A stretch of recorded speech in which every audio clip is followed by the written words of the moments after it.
Hey y'all, welcome back to my channel. It's AJ and happy hump day. Is it hump day? Yes, it is hump day. So I just wanted to kind of I'm gonna get on my video, but this is gonna be added on to my video because I just think this is so funny. But I wanted to turn around and like reflect and, you know, just get you guys to stop what you're doing sometimes and look at nature, because I'm lost right now, right? I was doing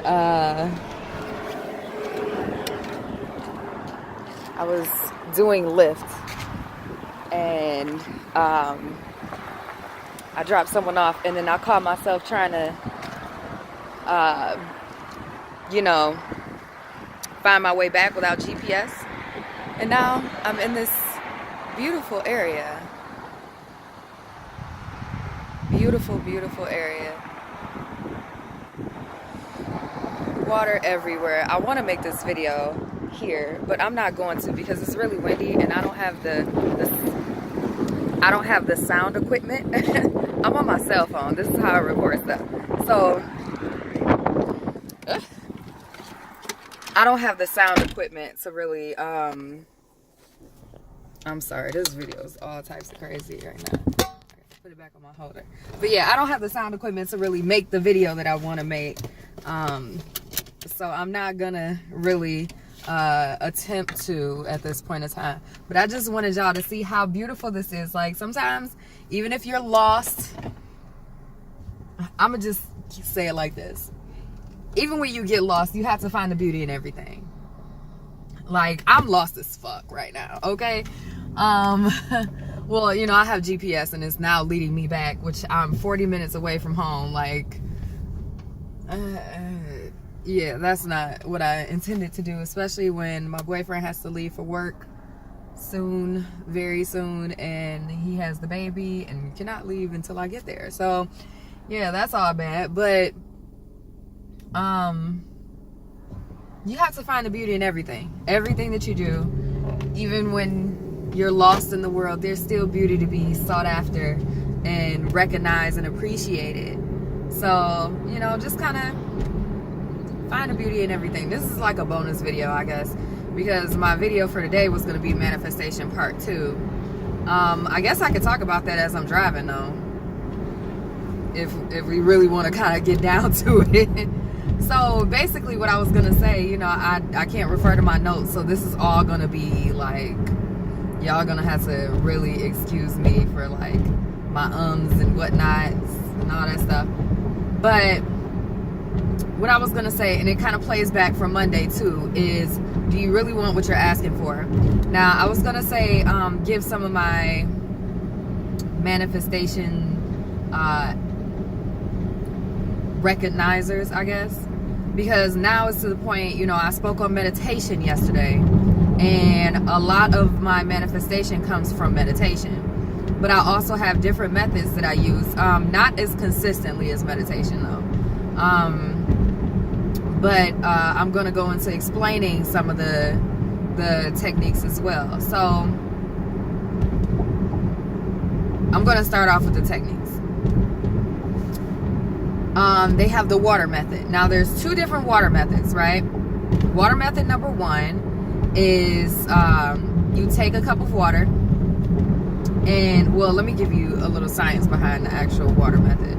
So there was a scientist that did a study, an examination on water and, you know, water molecules and the properties of water, and he had 2, you know, I guess buckets or, you know, whatnot of water, and this light doesn't work, but all right, we'll just deal with it. Oh, emergency signal. Okay, you know, I'm in a new area, so I want to abide by all the traffic laws. Well, I want to do that anyway, but I want to make sure I'm paying attention.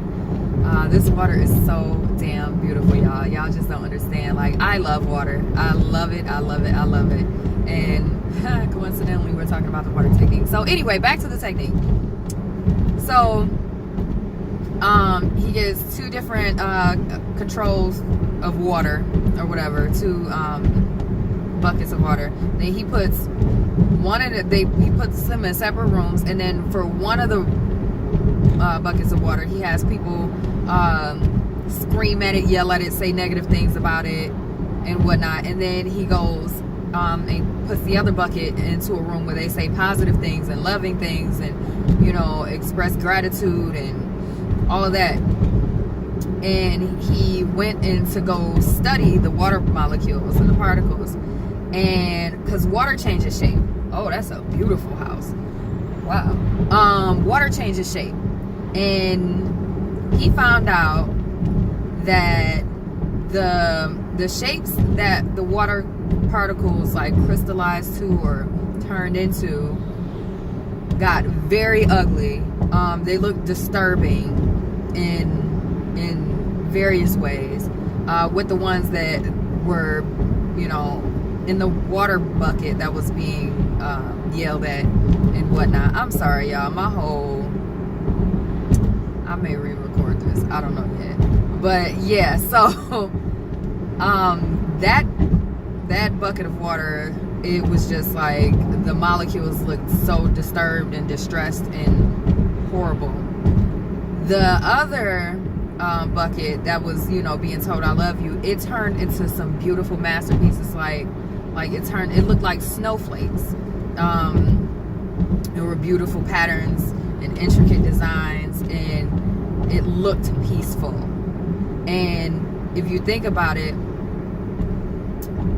you could take that water. We drink water every day. You have to express gratitude and love for the water that we drink, and we're made up of at least 70% water. So you really have to speak good upon yourself, and, you know, make sure that what you say, okay, I'm hitting New Baltimore, okay. But you have to make sure that things that, you know, you say out loud are positive as well, because in the things that you listen to, the sounds you surround yourself with are positive as well, because that could affect the molecules that are in your system. So to take that study and apply it to this, and people call it quantum jumping as well, but we're just going to say it's a manifestation technique, because people use the term quantum a lot, and I don't necessarily think it applies.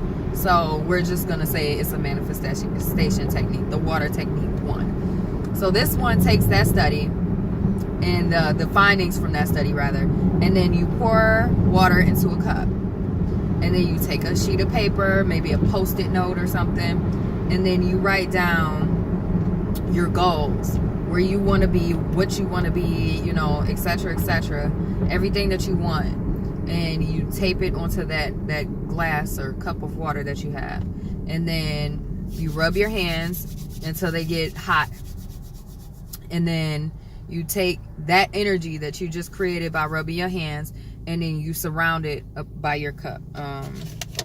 So we'll do like that. I'm at a red light, so I can do this. And then you kind of heat it up, and then you speak to it, and you close your eyes and you visualize everything that you wrote down, and, you know, you speak positivity to it, and you really, you know, get that. You say, I'm grateful for this, that I've received it, you know, as though you've already received it. And then you drink the water. I believe you drink the water all in. I usually drink it all in one session. I don't kind of sip it. So you get that, and then you're putting that pure water, that energy that you just manifested, into your body. And so then it starts to transform into the manifestation of it, of what you wished for, or what you wrote down.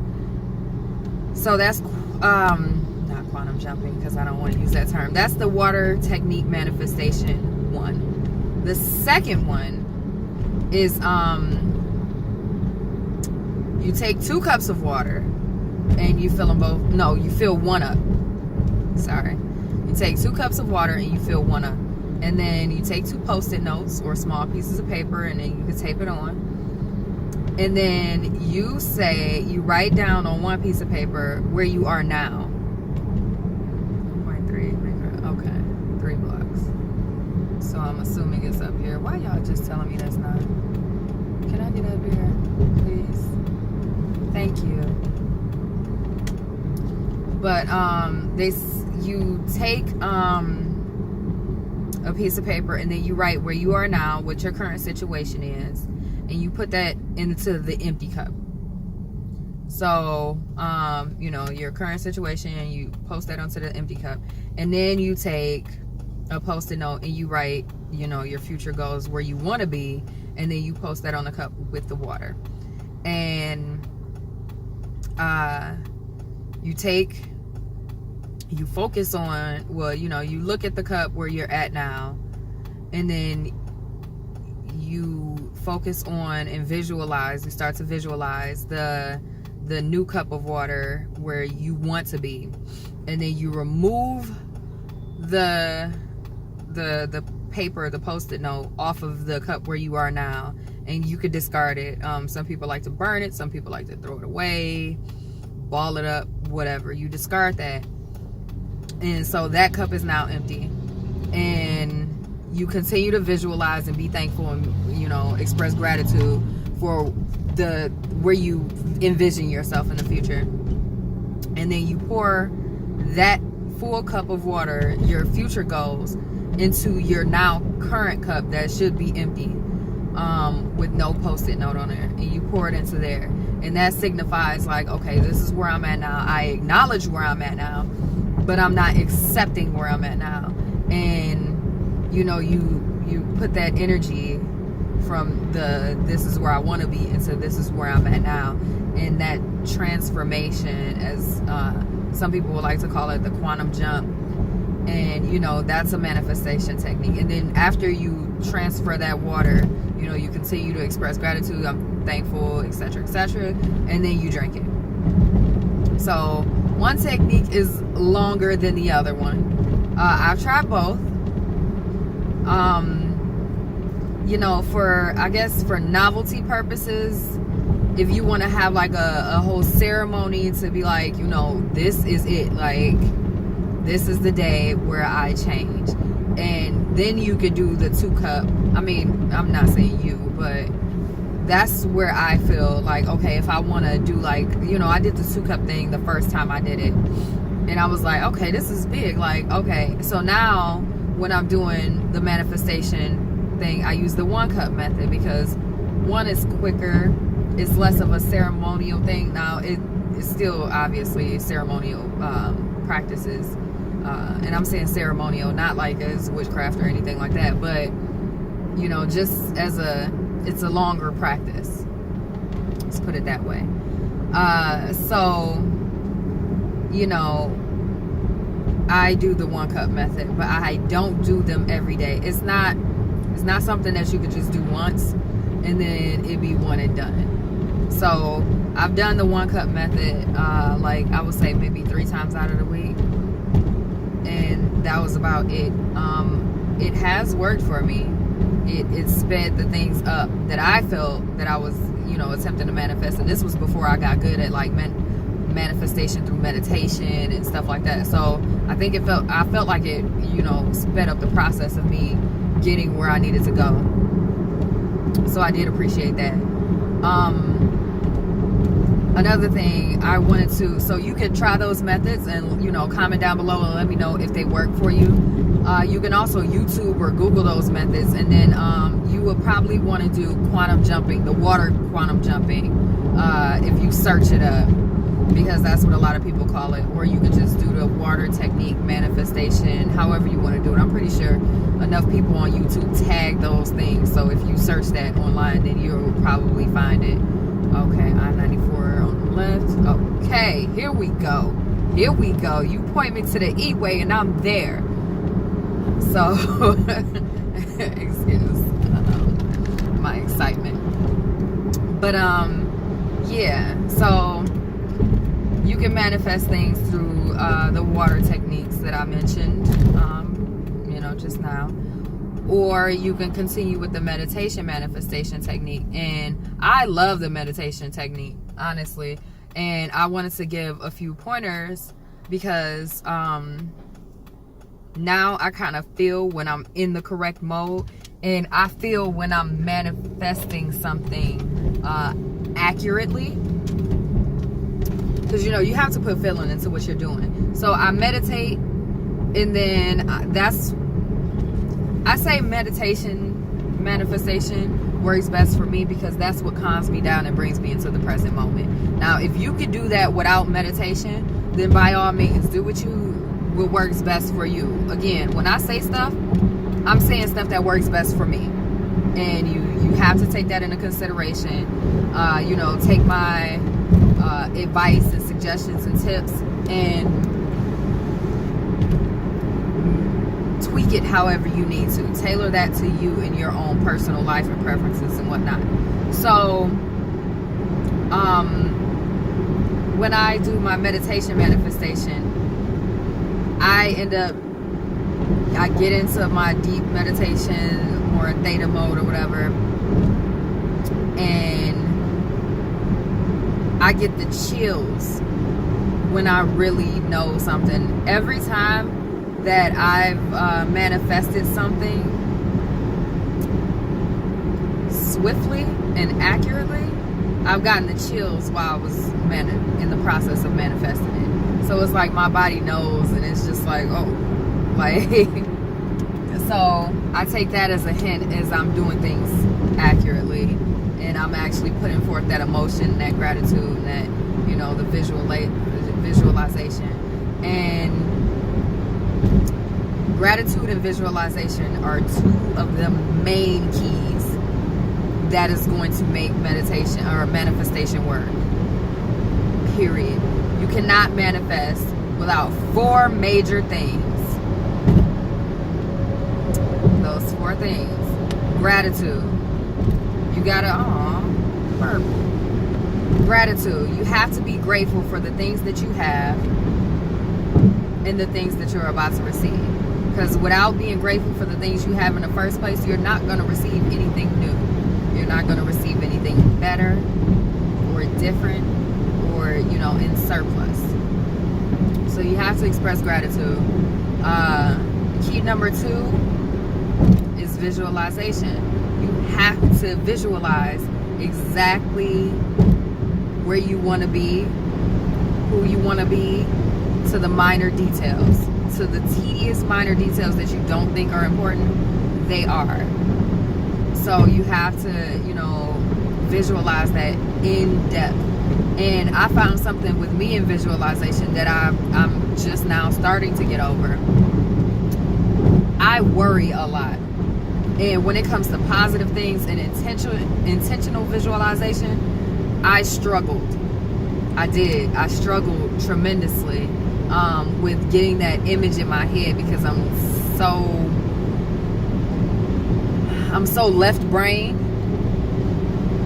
that the creative side wasn't really making a vision for me. I could daydream about it. You know, people make daydreaming sound bad, but really that's exactly what you need to do. That's visualization right there. So daydream more. I haven't been able to do that in a long time. So I struggle with that and doing that intentionally. But now, well, that was before, you know, I struggled with it. I'm better with it now. And I can definitely visualize better. I'm not where I want to be with it, but I'm better. But what I could visualize in great detail is the things that I didn't want to. When my ego was talking and my worry and my fear was kicking in, I would visualize like a car accident in great detail with me being involved and, you know, maybe my child and my man, etc., etc. People I loved being hurt, me being hurt everywhere I go all the time. Like I would visualize somebody robbing me at gunpoint. I would visualize all types of stuff, and this would just pop in my head like involuntarily. And so I'm like, damn, I'm low-key manifesting this shit. Like, I don't want this to happen for real, for real. Like, I'm so scared and terrified of stuff like that happening that my ego was like really making it happen. And I don't want to live in fear. When you live in fear, you manifest fear because resistance creates persistence. And your mind is like playing that role out. So when it happens, and I realized like in January, we got into a car accident. It was me, my man, and our daughter. And it was a minor car accident. But we were coming out of a parking structure from my baby swim class, and I've always had this comment that I guess is a well-known stereotype. People in pickup trucks can't drive. That was it. People who drive pickups, I don't care if you got a Ram, I don't care if you got an F-150, I don't care what kind of pickup truck it is. If you drive a pickup truck, you cannot drive. You're almost like automatically an asshole, because you speed, you tailgate, you don't pay attention while you're on the road. You think rain, snow, sleet, hail cannot stop you, so you continue to speed even though everybody else is slowed down, and then you're riding on people's asses, and you're bound to hit somebody at some point.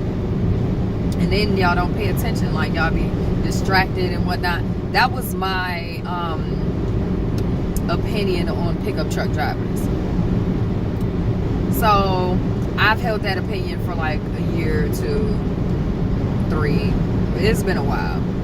So I've had that envision, and then I used to be like, a while ago I was in a car accident. These were some years ago with my cousin. I call her my sister though. And we got rear-ended by a bus. Not our fault. Totally the bus driver's fault. Etc. Etc. But that accident kind of like spooked me. And I've been almost mildly traumatized since.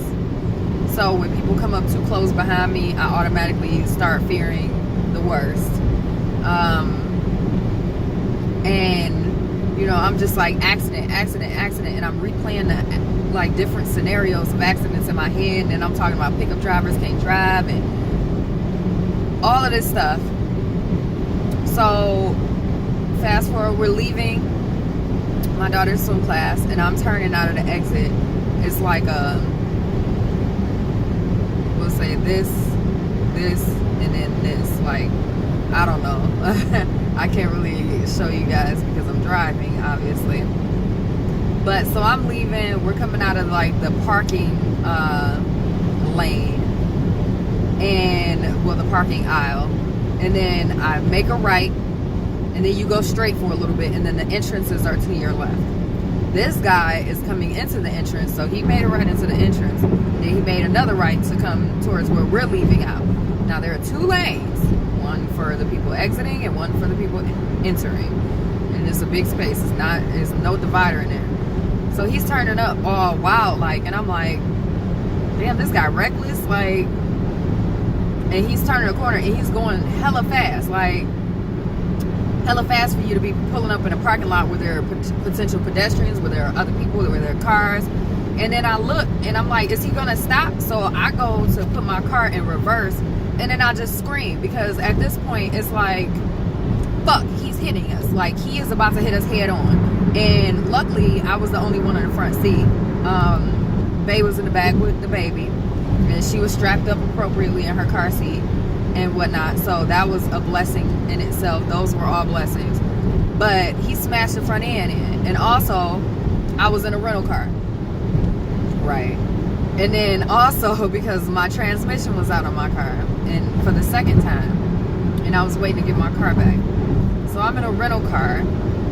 This guy in a pickup truck comes speeding around the corner, not paying attention, and he hits us head on and smashed the front end of the rental car up. And I like hit my knee in because I sit pretty close to the front, and then I like adjust the back and lean back or sit up as necessary, however my back or my posture is feeling for the day. But I'm only 5'6". I'm not the tallest. I guess I'm taller than the average woman, I guess. But I still feel pretty short, so I have to sit up front, like sit up close, so I have that range of motion to gas and brake as I please, and it's most comfortable to me. So, but I hit my knee on the undercarriage of the steering wheel or whatnot, and like injured my patella in my knee or whatever. So, and I've always had knee problems before, but I feel like I manifested that, and maybe I didn't, But you can't tell me that I didn't. Like, you can't convince me that I didn't. Oh, the state boy's over here, so, you know. If you see me looking forward a lot, I keep talking to y'all, but shit. But, yeah, so I feel like I manifested that, and you can't convince me otherwise, period. Because I dwelled and I visualized so many accidents with a pickup truck driver. I dwelled and I visualized vividly so many accidents with my man in a car, with my baby in a car. Like, all of that was like manifestation techniques. Involuntarily, yes, but nevertheless it was, and I manifested those happenings.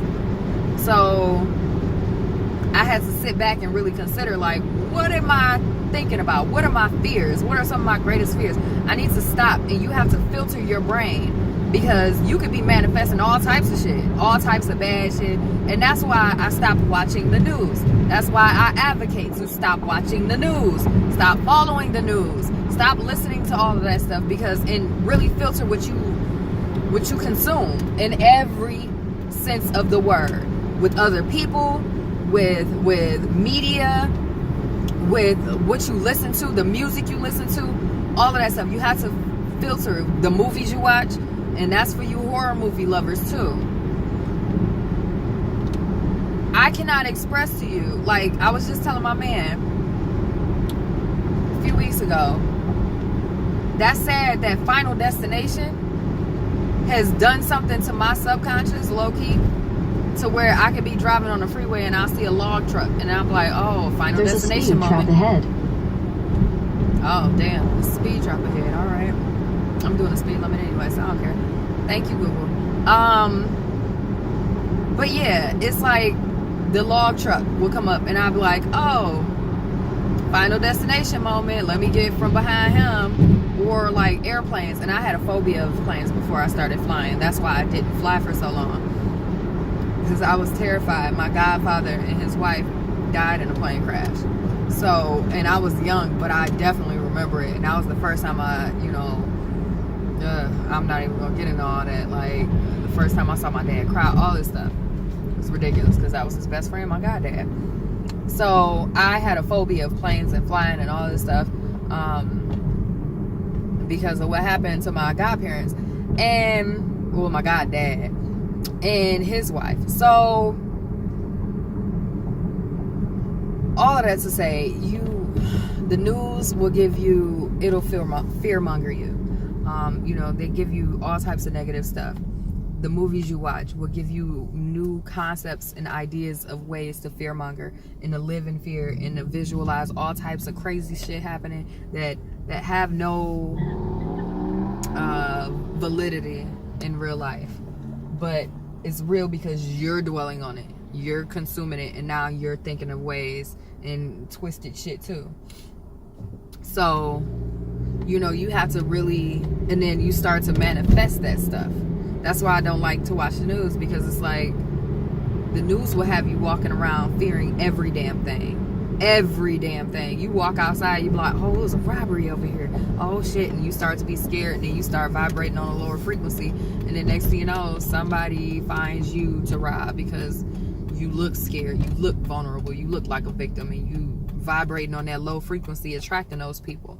Like, it gets deeper than what we see. Don't believe almost any of what you see, honestly, because our vision is only our perspective. Period. Our vision is only our perspective, and I'll get on that in greater detail another time. But you really have to filter exactly what you consume and what you listen to, what you watch, and how you think. You have to really be cognizant and aware of the things you think and the beliefs that you hold, because it can really manifest itself into something terrible if you're not aware of it. So, and that's why, a lot of, there are different, a lot of things manifest itself for various reasons, and they all come together and turn into something bad. No one thing you do is gonna create a success. Now, it could be like a gateway to success. You know, you could change one habit and then it changes other habits. Like when I started working out after I got injured a few years ago, which started my health and betterment journey in the first place. I started eating better. I started looking up herbalism and things of that nature. And then I started, you know, getting more spiritual and, you know, whatnot. All of that kind of manifested itself and whatnot, one after the other. And it was like a gateway thing, me getting fit. But one habit is not going to change it. So me telling you, oh, you need to get enough sleep, that's not going to change your whole life. But it may open up, you know, greater opportunities for you, and may open up your eyes and give you that clarity and less of a mental fog, so you can see other things that you need to improve on. So, you know, there are multiple things that go into everything. So I'm not saying that, you know, it's your fault you got robbed before because you were vibrating on a low frequency. There are multiple things that went into that. But you have to take responsibility of all of you. And a lot of us don't. We don't hold ourselves accountable enough. We are in control of what we perceive. We are in control of our thoughts. We are in control of our environments and what we place ourselves in. It's all choices. It all comes down to choice. So your thoughts are your choice. And once you start to realize that, your whole world will change. Because even if you make the wrong choice, you can be strong and confident enough to know that you stood by that at one point, and you could take responsibility for that and be like, okay, now I can make a choice to change this, or, you know, change the environment, change the atmosphere, change whatever. But that gives you empowerment.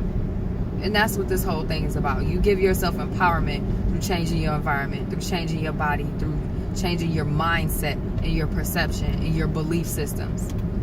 And I'm not talking about belief systems as in like religion or anything like that, or political or nothing like that. I'm talking about your belief systems as, oh, woe is me. Oh, I should be pitied. Oh, this, oh, that. No. Change those belief systems, your core belief systems, and the narratives that you're giving yourself that aren't even valid. But since you gave it to it, because you're the scriptwriter of your life, if you gave yourself that narrative, that's the truth. Period. So you really have to realize, like, everything, again, I spoke on, you know, filtering what you consume and whatnot, and I speak on all of this stuff because it comes back around full circle again. You have to be careful what you manifest. And in order to do so, you have to, you know, filter what you consume. You have to have emotion behind it. You have to visualize. And you have to have faith and belief that it's going to happen. Period. So, this video is already 33 minutes long. And I'm pulling up at home. So, thank y'all for helping me make my ride seem a little shorter and more enjoyable. And, yeah. Y'all have a wonderful Wednesday.